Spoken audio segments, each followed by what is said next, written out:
வணக்கம். தமிழகம் செய்திகளோடு இணைந்து கொள்ளும் நான் மகளினி கமலநாதன். முதலில் தலைப்பு செய்திகள். நாட்டு மக்களுக்கு நன்றி தெரிவித்த சந்திரிகா. கதிர்காமத்திற்கான காட்டுப்பாதை திறந்து வைத்தார் செந்தில் தொண்டமான். உயிரிழந்த தங்காளி மீனவர்களின் எண்ணிக்கை 5ஆக அதிகரிப்பு. வளமைக்கு திரும்பிய மலையக ரயில் சேவை. இரணிமடு குளத்தில் நேரான சென்ற சிறுவன் சடலமாக கண்டெடுப்பு. தமிழ் தேசிய பேரவை ஒரு புதிய கட்டமைப்பில் உதயம். யாழில் அதிகரித்து வரும் குற்ற செயல்கள். திருகோணமலையில் காணாமல் போன சுற்றுலா பயணி கண்டுபிடிக்கப்பட்டார். மகரகம பொது சந்தையில் முன்பாக கத்திக்கொத்து. மலையகத்துக்கான ரயில் சேவைகள் பாதிப்பு. இனி வருவன விரிவான செய்திகள். முதலில் இலங்கை செய்திகள்.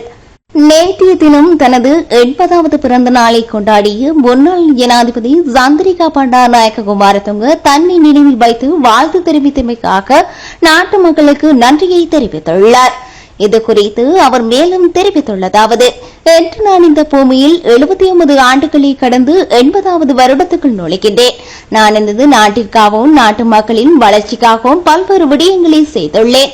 நேற்றைய நாள் முழுவதும் கிடைத்த வாழ்த்துக்கள் மூலம் என்னை இந்த நாட்டு மக்கள் மறக்கவில்லை என தெரிகிறது. இதனை நான் மிகவும் பெருமையாக நினைக்கின்றேன். எந்த நாட்டின் மீதும் நாட்டு மக்கள் மீதும் என் இதயத்தின் நீங்காத உண்மையான அன்பு உள்ளது. அதேவேளை நாட்டுக்காக எனது கடமையை செய்ய உங்கள் அன்பு எனக்கு அதிகாரம் அளிக்கிறது என்று நான் இன்று நம்புகின்றேன். அதற்காக உங்கள் அனைவருக்கும் எனது மனமார்ந்த நன்றிகளை தெரிவிக்கின்றேன் என முன்னாள் ஜனாதிபதி சந்திரிகா பண்டாரநாயக்க குமாரதுங்க குறிப்பிட்டுள்ளார். வரலாற்று பிரசித்தி பெற்ற கதிர்காமத்தின் ஆடிவெல் விழா உற்சவத்தை முன்னிட்டு கொமன தேசிய பூங்கா ஊடாக கதிர்காமத்திற்கான காட்டுப்பாதையை விசேட பூஜைகளுடன் இன்று காலை கிழக்கு மாகாண ஆளுநர் செந்தில் தொண்டமான் திறந்து வைத்துள்ளார். இந்த நிகழ்வில் பாதுகாப்பு ராஜாங்க அமைச்சர் பிரமித்த பண்டார தின்னகோன் உள்ளிட்டோர் கலந்து கொண்டிருந்தனர்.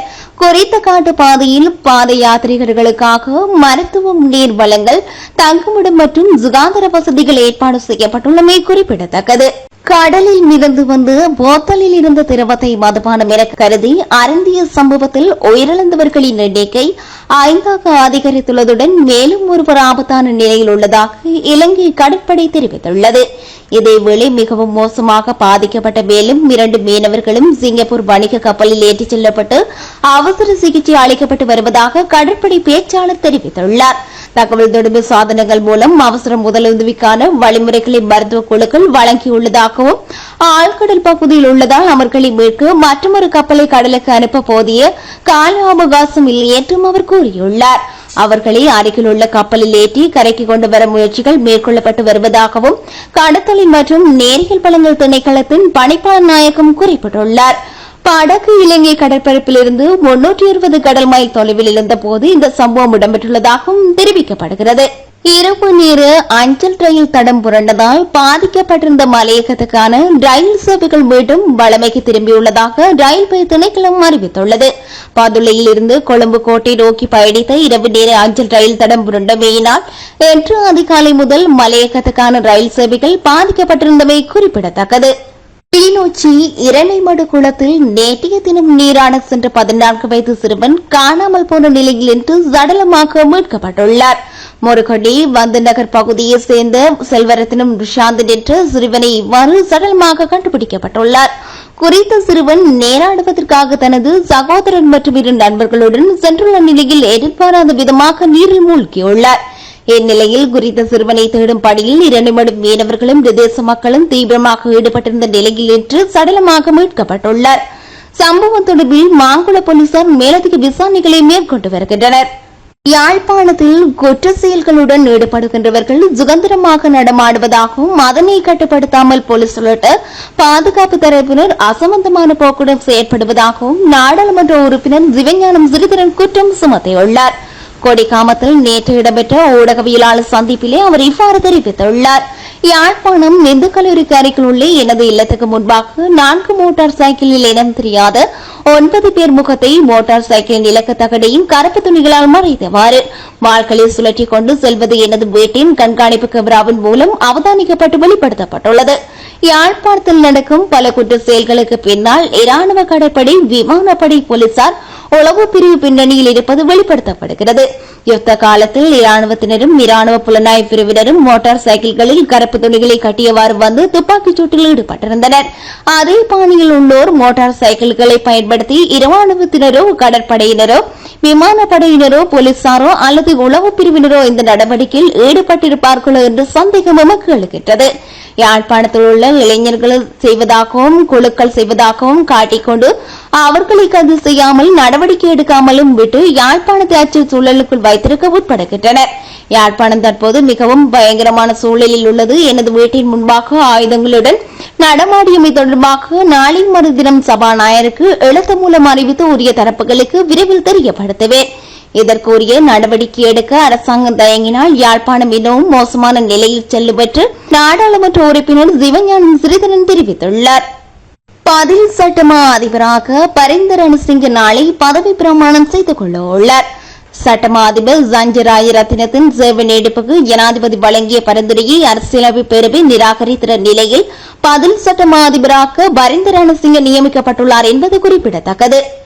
திருகோணமலையில் காணாமல் போன நிலையில் தேடப்பட்ட வந்த வெளிநாட்டு சுற்றுலா பயணியான பெண்ணொருவர் நேற்று மாலை மயங்கிய நிலையில் சல்லி பகுதியில் அமைந்துள்ள கோவிலுக்கு அருகில் கண்டுபிடிக்கப்பட்டுள்ளார். இஸ்ரேல் நாட்டிலிருந்து திருகோணமலைக்கு வருகை தந்த 25 வயதான குறித்த சுற்றுலா பயணி கடந்த 26ஆம் தேதி மர்மமான முறையில் காணாமல் போனதாக தெரிவிக்கப்பட்டிருந்தது. இதனைத் தொடர்ந்து கிழக்கு மாகாண ஆளுநர் செந்தில் தொண்டமான் தலையீட்டில் அவரை தேடும் நடவடிக்கை முன்னெடுக்கப்பட்டிருந்த நிலையில் 3 நாட்களுக்கு பின்னர் சல்லி பகுதியில் அமைந்துள்ள கோவிலுக்கு அருகில் மயங்கிய நிலையில் அவர் மீட்கப்பட்டுள்ளார் என தெரிவிக்கப்பட்டுள்ளது. இந்நிலையில் குறித்த வெளிநாட்டு சுற்றுலா பெண் தற்போது மருத்துவ பரிசோதனைக்காக திருகோணமலை பொது வைத்தியசாலையில் அனுமதிக்கப்பட்டுள்ளார்.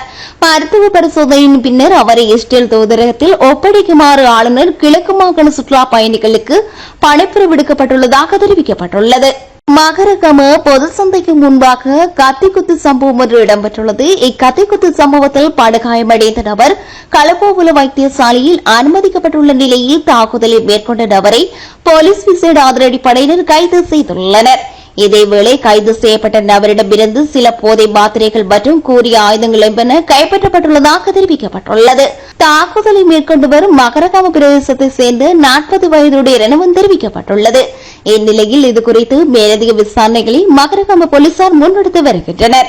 நாளை முதல் பேருந்து கட்டணம் குறைக்கப்பட உள்ளதாகவும் பயணிகள் சில்லறை நாணயங்களை கைவசம் வைத்திருக்க வேண்டும் எனவும் அகில இலங்கை தனியார் பேருந்து உரிமையாளர்கள் சங்கம் தெரிவித்துள்ளது.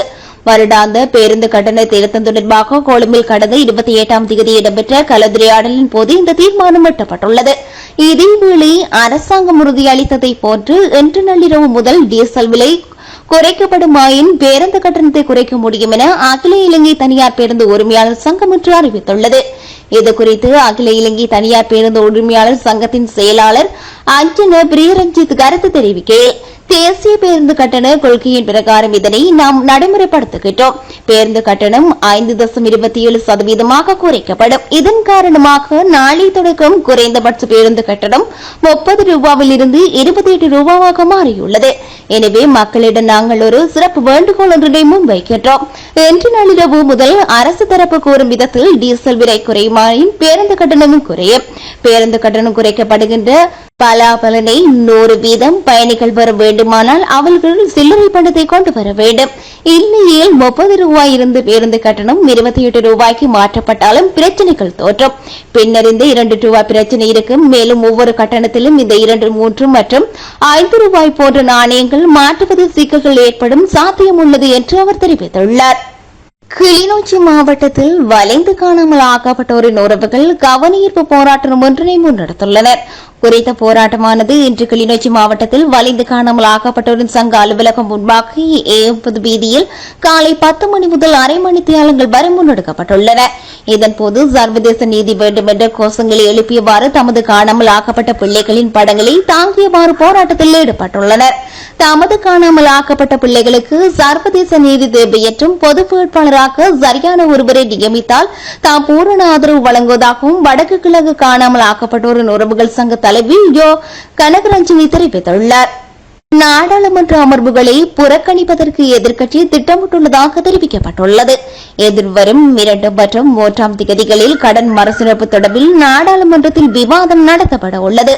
இந்த விவாதம் நடத்தப்படும் அமர்வுகளை புறக்கணிக்கப் போவதாக எதிர்க்கட்சி பேச்சாளர் ஒருவர் தெரிவித்துள்ளார். அரசாங்கத்துக்கு நிவாரணங்களை வழங்காத உடன்படிக்கை பற்றி பேசுவது நடவடிக்கைக்குரியது என நாடாளுமன்றத்தில் அறிவித்துவிட்டு அமர்வுகளை புறக்கணிக்க வேண்டும் என எதிர்க்கட்சித் தலைவர் சஜித் பிரேமதாசவிடம் யோசனை முன்வைக்கப்பட்டுள்ளது. யாழ்ப்பாணம் சாவகச்சேரி போலீஸ் பிரிவுக்குட்பட்ட மீர்சாலை கிழக்கு பகுதியில் காணாமல் போன மோட்டார் சைக்கிள் மீட்கப்பட்டுள்ளதுடன் ஒருவர் கைது செய்யப்பட்டுள்ளார்.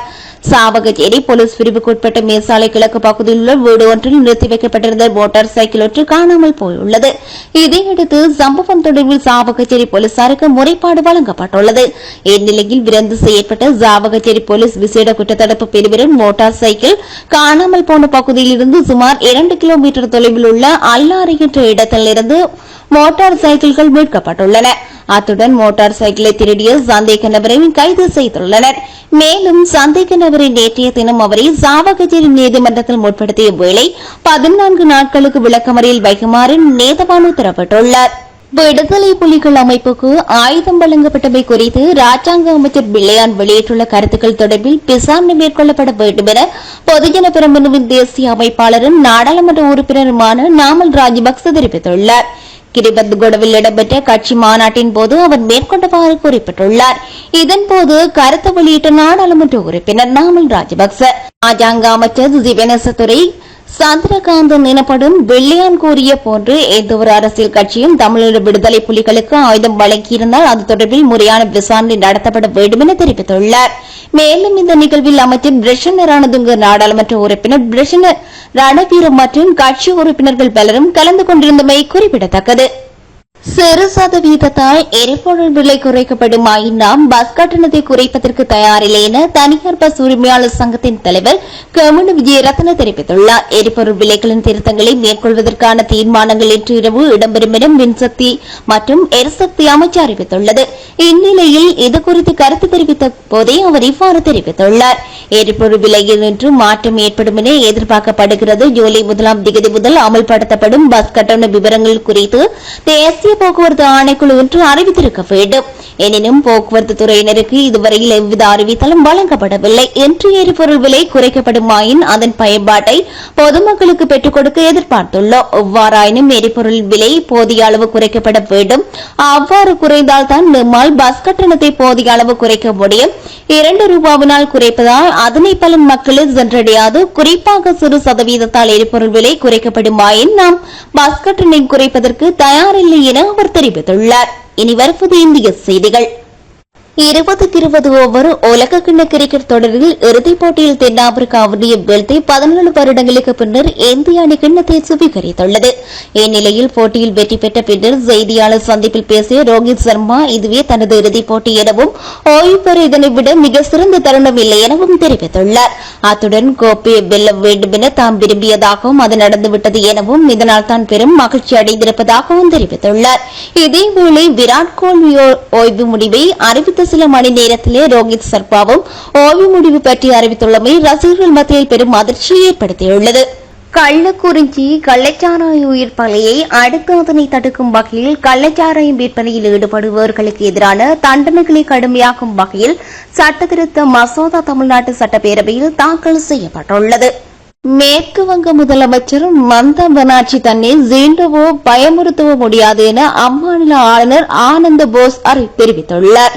கடந்த 27ஆம் தேதி தலைமைச் செயலகத்தில் நடந்த நிர்வாகிகள் கூட்டத்தில் உரையாற்றிய மேற்கு வங்க முதலமைச்சர் சமீப காலங்களாக எழுந்துள்ள புகார்களால் ஆளுநர் மாளிகையான ராஜ்பவனுக்கு செல்லவோ தங்களுக்கு பயமாக இருப்பதாக பெண்கள் அச்சம் தெரிவிக்கிறார்கள் என தெரிவித்துள்ளார். இனி வருவது உலகச் செய்திகள்.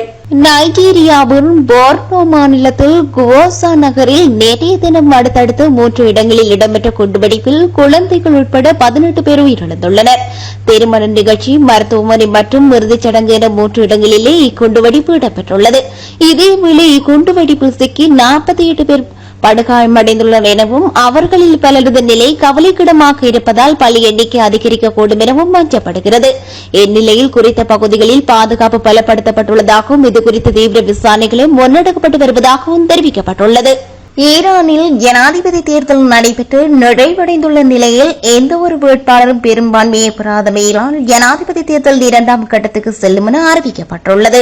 முக்கிய போர் ஆயுதங்களை வடகொரியா வெற்றிகரமாக சோதனை நடத்தியுள்ளதாக வடகொரிய அரசு ஊடக தகவலை வெளியிட்டுள்ளது. எனினும் வடகொரிய சோதனையில் தோல்வியடைந்துள்ளதாக தென்கொரியா தெரிவித்துள்ளது. இது சர்வதேசத்தை ஏமாற்றும் செயற்பாடு எனவும் வடகொரியா மிகைப்படுத்தி கருத்துக்களை வெளிப்படுத்துவதாகவும் தென்கொரியா குறிப்பிட்டுள்ளது. வடகொரியாவின் சோதனை நடவடிக்கைகள் வெற்றியளிக்குமாயின் அது சர்வதேச தடைகளுக்கு மத்தியில் ஆயுதம் படை முன்னோக்கி கொண்டு சென்றுள்ளமையும் குறிப்பிடத்தக்கது. இதே நேரம் வடகொரியா நீண்ட தூரம் தாக்குதல் நடத்தக்கூடிய ஏவுகணைகளையும் பல போர்க்கப்பல்களையும் சோதனை நடத்துவதாக சில தரப்பினர் தெரிவிக்கின்றனர்.